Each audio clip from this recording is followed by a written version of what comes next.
first pick LeBlanc, but it doesn't appear that as many mid lane bans were targeted for Jojo. So they will likely have what they consider an answer to it here, but LeBlanc's still an extremely powerful pick. That sucks, man. It's working after this. Yeah, we'll see what they're going to go towards. It would be interesting to see if it is going to be a look towards Ahri. We've been seeing a lot of Kai'Sa as an answer into LeBlanc. We just saw that last game from Insanity. People are pretty comfortable in this matchup. So Kai'Sa as well as Rel 1-2 coming through. I would be pretty interested to see if this is ever going to get flexed toward jungle. Yeah. We keep talking about this. It's really popular in solo queue, but we haven't seen Rel jungle in the LCS just yet. Armao, though, was one of the early adapters of some of these kind of more new meta picks. He actually did play some Ivern, so potentially he's been practicing this and could bring it out. And at least it's a threat when you pick it early. It could actually be a double flex if they wanted to go Kai'Sa into the LeBlanc. That was one of the bans that EG had in their game when they said they had no LeBlanc counters left. So I think there's a decently high chance they're actually just throwing the Kai'Sa mid. Yeah, I think it is. You know, that's what I was saying. Like last game, we saw the exact same matchup, right? Insanity bring that out. So I think it's pretty powerful in that matchup, and you can trade fairly well with it. Going to be Renekton locked in here for Revenge. I like Renekton on 3, you know, and just top lane on 3 when you're on red side, because they throw a couple of protection bans here. And yes, you are going to be picking blind, but you're going to have a little bit of safety of these couple of bans that are likely going to come out. I think we're going to see, you know, Rumble's already banned out, so Jax comes out. They don't necessarily have to throw another ban up there, but Licorice has been having a really good season. Yeah, in my mind, they may as well keep throwing top lane bans that way, because they can still flex the Kai'Sa and the Rel. I actually think of the junglers that you mentioned that would play Rel, Armao is right up on that list. He plays so much League of Legends, and we're also in a tank jungle meta. So I think they'll wait until we'll see, but I think they'll wait until 5 pick to decide whether their jungler is a Rel or something else. Still holding some of the cards of concealment here. Yeah, and it is interesting, the Ahri ban coming through. So clearly Golden Guardians aren't sure that Kai'Sa is going mid. It is played bot still as well, obviously. But in the LCS, it has been played a lot more mid lately. So still giving respect to that Ahri ban, despite the fact that, you know, it did go through that first phase. Another ban protecting towards top. Kennen, another good pick there for Licorice. It's something that he really does enjoy playing. Can be a difficult matchup. So I'm going to be interested to see if it's just going to be like with all these top lane bans, it might just be Cassante, right? We might be just getting the 2 most popular top laners, despite having, you know, so much attention and picks a ban thrown up towards it. And Jace as well as a ban, which to me feels, potentially, you know, could be flexed around, but it's basically another Jojo ban, right? So they're double banning mid lane. So Golden Guardians is really not sold that it is actually going mid. Well, the mystery's been solved. They're doing Draven. We were fairly sold, but definitely Golden Guardians understanding that it was a flex and respecting it as such. Yeah, you cannot discount that against evil geniuses who could kind of lean into the flexibility. That has been the name of the game, especially on 13-13 with picks like Kai'Sa coming into the fold, though they did, of course, go for some of what we saw on like the CSM game just prior with that Renekton locked up top. But Golden Guardians coming in with, as you predicted it, the Cassante locked. And we'll see what River decides to bring in. The Prime Hover, of course. I mean, Jarvan makes a lot of sense. You know, Vi also a really good option. I just think you want Dive when you're playing against Draven. This is a champion that can really struggle when people are piling in on top of you. You don't have a lot of mobility. You just have that speed up from your Blood Rush, I believe it's called. So it can be pretty difficult, you know, if you are getting piled in on top of. That's a pretty heavy dive comp, but potentially, you know, from EG, but potentially, you know, could be used kind of as counter engage. Feels like the team fights are going to be very bloody because both teams, I think, want to do pretty similar things. They're going to kind of have their main target, but I feel like, you know, given there it is, Melio coming out, so it is going to be Rel jungle. Nice. Yeah, good job. You called it. I mean, it's really interesting, right? Like, given the 2 compositions, I feel like I favor what Golden Guardians have drafted because both teams want to do similar things, but there's like better dive targets for Golden Guardians, right? The Draven, the Kai'Sa, I think are a lot more vulnerable than the LeBlanc, than the Xayah. They have a lot better anti-dive. So I do think it's going to be difficult for EG to actually find their targets. I agree. I think it's one of those games where EG kind of has to overperform in lane. They kind of got to pick all their matchups based on their 1-2 being Rel Kai'Sa, where they can flex that as a bottom lane, and they ended up flexing it to jungle mid. So in theory, the Renekton is the only thing that they blind picked. Everything else they got counter. So you would hope that they're happy and comfortable in those matchups and they can display some of their individual laning skill. Jungle, you're looking more towards your utility in the 5v5s, powerful engage. You're going to be able to get the levels. You're going to be able to get active on the map. But there's just not great dive targets. Maybe you can kind of just lock down the LeBlanc and burst 100 to 0. But Stixxay is going to be really tough to dive on this Xayah. So a lot of pressure, I think, on the early game. Unforgiven playing barrier. So it's a barrier heal from the bot lane of EG. They know he's going to be a massive dive target. Wow. It's going to be mostly about actually trying to take him down. Yes, there is the Cozy Campfire. You're going to have that with double AD carries, which is really, really nice because you're giving range potentially to both those marksmen in a fight. And you do have the shields from the Warm Hugs. You have the Breath of Life. So there's a lot of defensive tools there to try to keep him up. But I still think even with all that, you have to be playing from ahead. Evil Geniuses making sure to take away this early ward that Golden Guardians had put defensively. Looks like Golden Guardians want to contest this. Yeah, they're circling around it. Stixxay and Huhi making sure to hover from the bot side. Licorice is coming as well. So Licorice is actually coming all the way down from top lane. So Golden Guardians are definitely going to fight this. We could have just a straight up all-out brawl here at level 1. We'll see if either team does kind of blink. It's a bit of a game of chicken right now. They're here, I think, and they're starting it, so let's go. Okay. Putting the fish in the barrel right now. Revenge is holding off Licorice to make sure it's not a complete circle. The red buff starting to get burned. River gaining the level, channeling to get towards the back line. Root onto Armao, who flashes away. First blood drawn by Gori. Golden Guardians stand up against the invade. Man, it's just really all down to the smite. Both teams are kind of just down to flip the game. Level 1, I guess. It's 5v5 action at level 1, all for the red buff here. Armao gets outsmited by River, which means he put in so much work in that subsequent fight. They get first blood onto Gori. Armao's down a flash. He is going to be starting so far behind. He has to cross map to start on his Raptor, so he's already 2 camps down. And Jojo got chunked out in that as well. They used the heal from Eyla. They used the flash from Revenge. EG are in a terrible spot. It's just so wild that they did this. But also, if they win the smite, Armao gets level 2, then he has the extra spells for the engage, as River had here, because he gets the smite, he hits level 2, he levels up Q, and then he just goes with Huhi, so they have the damage to just straight up one-shot and get the first blood. So they're really flipping the game on the jump ball. That's what it feels like there, and they lost it. I mean, that is crazy. Also, you can see Armao was trying to Q smite it. At about 700 health, he went for Q smite, and River just pressed smite same time. They both smited. There was no health shown between 700 and something and dead, and it does 600 damage, so they're trying to go for that timing. That is just purely a flip, right? Like, at that point, it's not as though, either of them really mistimed it. Yeah. Very, very difficult situation. I would say that's actually extra well done by River. Like, that's always my argument if you're talking about, like, Nunu and his, like, who does 2,000 damage? It's like, well, not really. The other jungler can read your consume animation and just press at the same time, which is what an experienced jungler like River would do. So even though Armao got to combo it with his skill for, like, a, quote, perfect hit, that's not how it works if the other jungler is reading your animation. Oh, so now, off of that early success for Golden Guardians and River winning out, quite the lead they were able to set up for Gori in mid lane, and lots of pressure against Jojo, who was consistently rattled and poked down after that. So anyway, when we talk about EG getting counterpick in all their lanes and wanting to play from ahead, they're still going to try and do that. They just don't necessarily have what we would consider the same jungle pressure. I would say Armao did a pretty good 5-camp clear, still has the ability to hover Jojo in mid lane, and they're generally just down that 700 gold. So they're in an okay spot. Channeling it up. Oh. No. Yeah, I think he was trying to find a little bit of a weird angle where he was trying to go max distance but still get over the wall. Yeah. Like, I think he wanted to get really close and look for Q and then W, because if you hit the stun, then you guarantee the crash down. But now they're going to move down towards bot. They have 4 men coming here. It is going to be River trailing the play. They're going to try to threaten a dive. Didn't work mid, so saying, hey, can we make something happen, bot? You can see River starting to follow up. Armao and Jojo slightly backing off of this, and the ward does give them intel on River's positioning.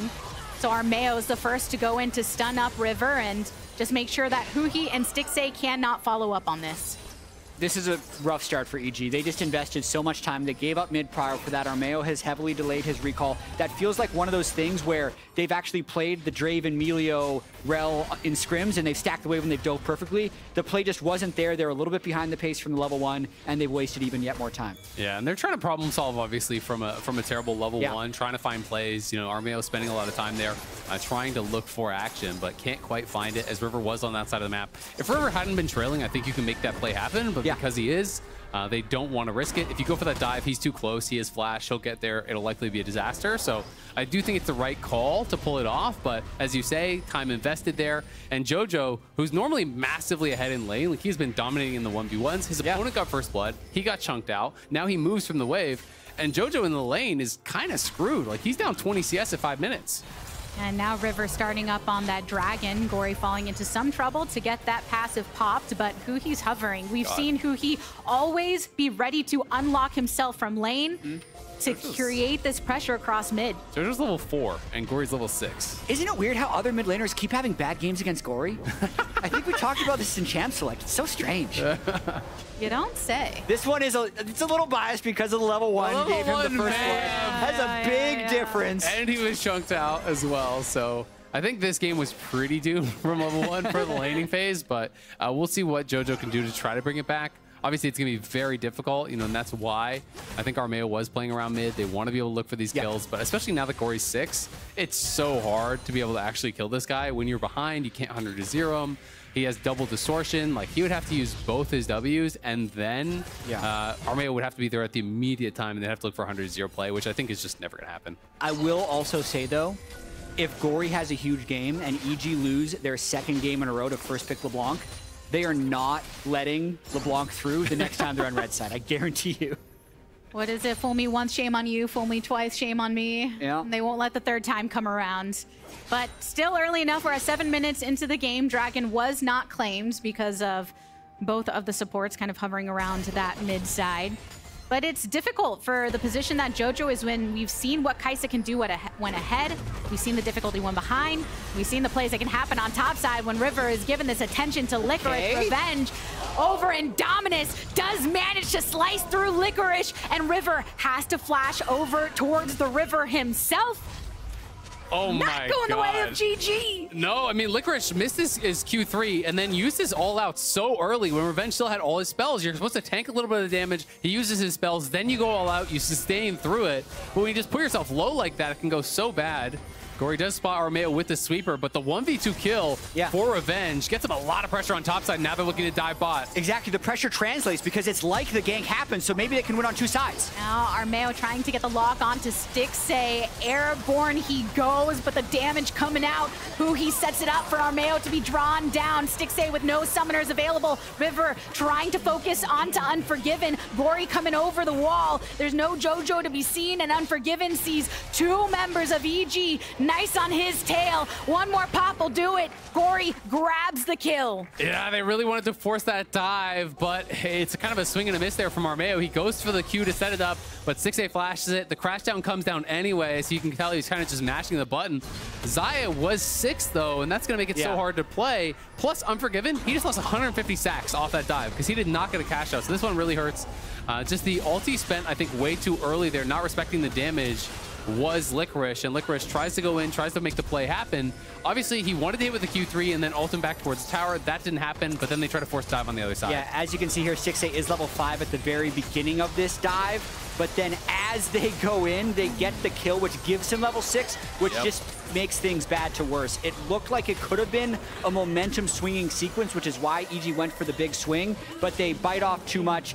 2 kills going to Rakan is a little fortunate for EG, but then at the end, the lost stacks from the Draven, as well as the extra kill for Gori's LeBlanc, make this, again, Golden Guardian's favor. Exactly. I mean, it's so much potential gold there that is lost. You know, it's 2.5 gold per stack on the cash out, so we just lost 150 stacks. That's like an extra kill worth of gold right there, you know, more than. So it is pretty punishing, but they are going to be at least able to get the Herald back on top side, and they have this pressure from Revenge. We'll see what they can make with it. Oh, no. Got him. With Licorice once more. Under the tower he goes, and Licorice gets revenge from the previous play gone wrong. Yeah, gets revenge on revenge as That was kind of the only winning lane for them right now, and he just gets solo killed with that lead. Huhi charmed directly under the turret. Jojo rooted, and Gori, 3 kills. Bouncy feeling good about it. Over 2,000 gold lead for Golden Guardians. Yeah, Gori is having a game. The first blood into the free kill bottom lane into that. So he gets the static shiv that allows him to shove in the lane. Beautiful coordination and skill shots from Gori and Huhi. He is off to the races. I think TriCast are seeming a little cursed for EG. We did a TriCast when they were going up against C9, and they got absolutely pounded in that game. We're like, oh, another big matchup at the top. Let's TriCast it. And EG are getting smacked down right now. Licorice, though. Eyla and Armao are lurking. Can get out of that one. I do kind of want to look into if the other 2 losses from Evil Geniuses were TriCast or not to see what the percentage is. Yeah. I think there's also a level here as Gori is just eating plates on the bottom side. He's going to be a big problem in this game. But I do think there's an element of the start of this split. EG comes in with low expectations, wins a bunch of games. It's very exciting. So everyone talks about it. All these players have something to prove. They're the underdogs in almost every game. Once the first round robin is complete and they're tied for first, those expectations reset. Yeah. And now other teams are actually a little pissed off that everyone's talking about EG so much because Golden Guardians just finished 2nd in the LCS Spring Split. They had a pretty good showing at MSI, and they're 1 game behind them. So I think there actually is an extra element when these other top teams play against EG of really wanting to, quote, put them in their place. Absolutely. There's more effort put towards prepping for the teams as well. Yeah. You know, when it is a team that's expected to be at the bottom, you're not going to spend as much time thinking about them when they're at the top. Yep. You will bet your ass that's circled on the calendar, and you're going to be really trying to get ready for this squad. They will crash the Herald top side, so they're getting a little bit of gold back there. But Jojo's just so far out of the game, you know, with what happened level 1 and the pressure that he's been under, the failed dive on bot side. He's down 3,000 gold in his individual matchup. He's nearly doubled by where Gori is. Gori has a ridiculous amount of gold to actually go back and spend. He's 3,100 gold in pocket, so he's going to go back, buy an entire next item, and it's just going to be pretty unplayable, I think, for both Unforgiven and Jojo from this far behind, and with so many tools that Golden Guardians have to dive. Absolutely, and the level 1 was important, but it's not this level of important. Gori and River have been playing really, really well. Luden's completed at 12 minutes, 20 seconds with static shiv. That's absurd. Which is why they feel so comfortable just taking ownership of the map in the way they are now, making sure that Evil Geniuses narrow the places with which they can move freely. And multiple members of Golden Guardians have talked in interviews about how River and Gori in a lot of ways do lead the charge. Obviously, the early game plays coming from that jungle position, coming from that pairing in that mid-jungle duo. And when they're feeling on it, you can see the rest of the team follow. Absolutely. Gori's just going to play through sides because there's not really anyone that can answer him at all. He's a full item up on everyone. Get, man? He got solo turret gold bottom. He's already at... It feels like he has more than 7,000 gold, but that's because Jojo only has 4,000. I mean, 7,000 gold is ridiculous for 13 minutes, right? Like, this is an absurd amount. Yeah. For some reason, I was expecting to see 10K, but like we're not that late in the game. Which is why when River gets the lockdown onto Revenge on the top side and everyone's here to follow, Gori can just easily rack in his 4th kill of the game. And that gold is going to continue to skyrocket. Yeah, it's just not going to stop. And he even has now 6 stacks on the Dark Seal. This is one of those games where maybe you just actually go for mid guys. Yeah. Because you are so far ahead, you can kind of style in your opponents a little bit. I think EG are probably just going to keep fighting because that's kind of their style. When they fall behind, they usually lose quick because they're just going to fight every single opportunity because they know only way you come back in this game is somehow just outplaying a bunch of fights in a row. So they won't sit back passively. I think they're going to show up, you know, at some moment, whether it's a Baron or whether it's Dragon, and they're just going to send it all, look for a 5v5. If that goes bad, the game is well and truly over. Yeah, I want Gori to initiate the Soul War. Like, the best time to initiate this war is when you're 4-0 and your team is massively far ahead because it's just going to make things go from bad to worse. He's going to get another solo turret here. 14 minutes into the game, so just missing out on some additional plates, but was able to get all of them knocked down on the bot side, so the outers have been taken out, and 5,000 gold for Golden Guardians. I mean, we had this TL Immortals game earlier, this split, which set an LCS record for like a team gold lead at 15 minutes. Once 15 minutes hits, especially if Gori can get this one, it might be a record. Huhi's saying, I want you to get as rich as possible, Gori, who does manage to get the root and out out of it cleanly.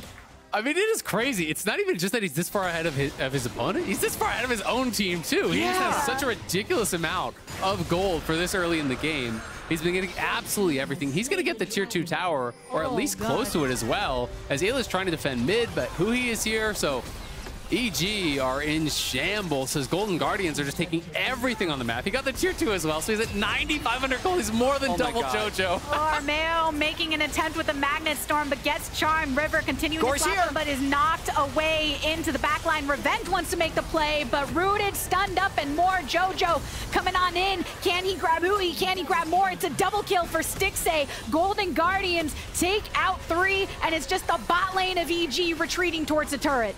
I'm on 10,000 gold watch currently. He's at 9,800. With this turret going down, he's good. 10,000. 10,000 at 1540. I don't think I've ever seen that. Maybe there's an example. I don't know. This is a really, really hard stat to pull because I don't think we can check. But that is absolutely ridiculous. We came in talking about this Golden Guardians versus EG, Jojo MVP candidacy type of situation. And now we have... He's more than double Jojo's gold. He has 10,000 to 4,700. Double everyone's gold, basically. Show me this ever happening in a professional game. This is something I don't know if I've seen before. It's crazy. I mean, this would be a crazy amount of gold to have for a funnel meta, right? Like, this is even more than we used to see in those kind of games. So this is ridiculous. I'm sure it's happened at some point in some game, but I wouldn't be surprised if it's an LCS record. Well, listen, 3,512 at 14 is a record. So 5,300 at 1530, I'm going to say that's also a record. Every time we look at Gori, too, it just feels like Huhi's here saying, oh, I can grant Hindrance in. Look, they're knocked up for you. You got the damage. Let's get another one in your pocket. And it's not that far off between what the gold lead for GG is and the total gold of Gori. Yeah. He himself being the advantage against EG right now, who are attempting to hold him back. But Gori, look, he just lands the chains. Armao is able to get out of it in this armored form, and Jojo trying to have this push over on top side and grab some of these bounties. River wins this, I think. He's going for it. Jojo wants ult over the wall. He missed the Q. Breaker, yeah, couldn't quite connect there. But slam it down, takes down Jojo. The win conditions of Evil Geniuses looking very, very slim as River in the 1v1 with the enemy mid laner can take him off the map. Yeah, I think the win conditions for EG is remaking this game at this point. I think that's their best shot. This is a go next if you're in scrims, for sure. This was a go next like 10 minutes ago if you're in scrims. Yeah. This game is a slaughter. Soul War initiated 17 minutes in. Gori Goat, I agree. For now. I think maybe this is a bad time to revisit the conversation about other teams' views of EG. Do you think this game has a large implication on how other teams see EG at the top? I don't think so. I think almost every pro player you talk to, if you ask them about this game, is going to say it was a level 1 remake. It was really, really, really big. It was a really bad level 1. I do think Golden Guardians deserve more credit than just saying it's all level 1. But I think most people will just say, like, this game was toast at level 1, and then EG just kind of do what EG does, and that's just fight and hope something goes well. I agree, but I do think there's an element now of how bad does it go for EG when it goes a little bit bad. Yeah. Because they had the C9 game where it was, again, over really early. This game also felt over really early. Those are really tough losses actually when they stack up. They're stepping forward. They want charges on the Nexus towers. Inhibitor taken down. The charges have been good so far. Huhi and Licorice are drawing the attention of multiple from Evil Geniuses, though. The back is coming in from Eyla. The charges are good. Golden Guardian saying, go, Shelly, go! Protect Shelly! No, Shelly's down! But EG is going down as well with their Nexus. GG with the win. Okay, what a stomp. Golden Guardians absolutely blast EG.